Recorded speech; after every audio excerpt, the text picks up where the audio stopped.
حضرت صالح علیہ السلام کی کہانی۔ حضرت صالح، جسے کبھی کبھی صالح بھی لکھا جاتا ہے، عظیم نبی نوح علیہ السلام کی اولاد میں سے تھے۔ آپ کو اللہ کی طرف سے قوم سمود کی طرف بھیجا گیا، جو عرب میں واقع الحجر میں رہتی تھی۔ قوم چند نسلوں میں پختہ ہو کر بہت طاقتور، دولت مند اور بااثر بن چکی تھی۔ قرآن نے ذکر کیا ہے کہ کسی طرح معاشرے کو ان کے کارناموں پر بہت فخر ہوا، اور انہوں نے اپنی طاقت کی علامت کے طور پر بڑے بڑے قلعے، محلات اور دیگر ڈھانچے بنانا شروع کر دیے۔ اس کا ذکر سورۃ شورى آیت 129-128 میں ہے۔ کیا آپ ہر بلندی پر اپنے آپ کو تفریحی نشان بناتے ہیں اور اپنے لیے محلات اور قلعے بنا لو تاکہ تم ہمیشہ رہو؟ انہیں اللہ کی طرف سے ایک موقع دیا گیا کہ وہ اپنی طرف رجوع کرے، خاص طور پر یہ جانتے ہوئے کہ قوم عاد کے ساتھ ان کی نافرمانی کی وجہ سے کیا ہوا تھا۔ قرآن نے حضرت ہود کی تنبیہ کا ذکر کیا ہے، جس نے کہا تھا کہ کیا تم اللہ سے نہیں ڈرو گے؟ انہوں نے ان انتباہات کی تردید کی کیونکہ مادیت کے جنون نے اپنی لپیٹ میں لے لیا، وہ حق کی راہ سے ہٹ گئے، قریب اپنے آپ کو خدا کہنے والے امیروں کی پوجا کرنے لگے۔ اب حضرت صالح علیہ السلام معاشرے میں بہت اونچے درجے کے آدمی تھے۔ اس نے عزت کی ساکھ بنائی اور خود دولت مند تھا۔ قوم سمود نے ان کی حکمت اور فضیلت کی وجہ سے ان کا احترام کیا اور انہیں اپنا قائد مقرر کرنے کے لیے تیار تھے۔ اسی دور میں اللہ نے صالح کو نبوت سے نوازا۔ حضرت صالح علیہ السلام نے اپنی قوم کو نصیحت کی کہ اے میری قوم، اللہ کی عبادت کرو، اس کے سوا تمہارا کوئی معبود نہیں۔ اسی نے تمہیں زمین سے پیدا کیا اور اسی میں تمہیں بسایا، پس اس سے معافی مانگو اور پھر اس سے توبہ کرو، بے شک میرا رب قریب اور قبول کرنے والا ہے۔ صالح لوگوں کو اپنی اطاعت اور اللہ سے ڈرنے اور عبادت کرنے کی تلقین کرتا رہا، لیکن انہوں نے جواب دیا کہ اے صالح، تم اس سے پہلے ہم میں سے ایک وعدہ بند آدمی تھے۔ کیا آپ ہمیں ان کی عبادت کرنے سے منع کرتے ہیں جن کی عبادت ہمارے باپ دادا کرتے تھے؟ اور جس چیز کی طرف آپ ہمیں بلا رہے ہیں اس کے بارے میں ہم یقیناً پریشان کن شک میں ہیں۔ تاہم غریبوں میں سے چند لوگوں نے پیروی کی اور اسلام میں داخل ہوئے، جبکہ اکثریت نے صالح کو ملامت کی۔ کچھ نے اسے پاگل قرار دیا، جبکہ دوسروں نے کہا کہ اس کے پاس ہونا ضروری ہے۔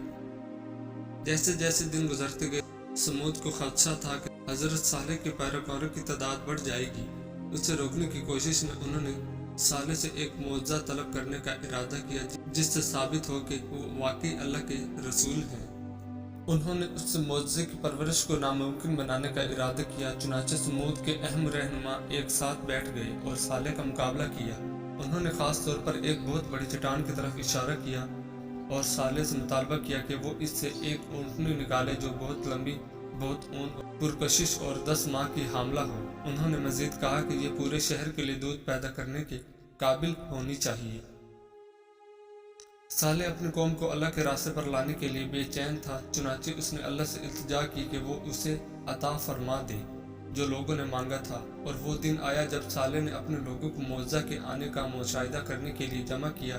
اللہ تعالیٰ نے اسی چٹان کو ہٹنے کا حکم دیا اور اس میں سے ایک سرخ، بہت بڑی 10 ماہ کی حاملہ اونٹنی نکلی، جس سے لوگوں کو حیرت ہوئی۔ ان کے درمیان یہ واضح ثبوت تھا کہ بہت سے لوگوں نے اپنے ایمان کا اعلان کیا، تاہم اکثریت اچھوت رہی اور اپنے کفر کی پیروی کرتے ہوئے کہا کہ یہ خالص جادو کے سوا کچھ نہیں۔ بعض روایات کا خیال ہے کہ اونٹنی کی کوئی معجزانہ پیدائش نہیں ہوئی تھی اور نہ ہی یہ تنازع تھا کہ یہ پتھر سے آئی ہے۔ قرآن صرف یہ کہتا ہے کہ اے میری قوم، یہ اللہ کی اونٹنی ہے، وہ ہے، تم ایک نشانی ہو، پس اسے اللہ کی زمین پر کھانا کھلانے دو اور اسے کوئی تکلیف نہ پہنچاؤ، ورنہ تم پر آنے والا عذاب ہوگا۔ اونٹنی واقعی ایک زندہ معجزہ تھی کہ ہر گزرتے دن لوگ اسلام قبول کرتے تھے۔ کفار یہ برداشت نہ کر سکے۔ آخرکار صالح کے لیے ان کی نفرت کا رخ اونٹنی کی طرف ہو گیا۔ صالح کو خدشہ تھا کہ کفار اونٹنی کے خلاف سازش کرے گی اور انہیں تنبیہ کرتے ہوئے کہا، اے میری قوم، یہ اللہ کی اونٹنی تمہارے لیے نشانی ہے، اسے اللہ کی زمین پر چرانے کے لیے چھوڑ دو اور اسے برائی سے ہاتھ نہ لگاؤ، ورنہ تمہیں قریب کا عذاب آ پکڑے گا۔ سمود نے ابتدا میں اونٹنی کو اپنی زمین پر چرنے اور عام کنویں سے پینے کی اجازت دی، لیکن یہ مختصر مدت کے لیے تھا۔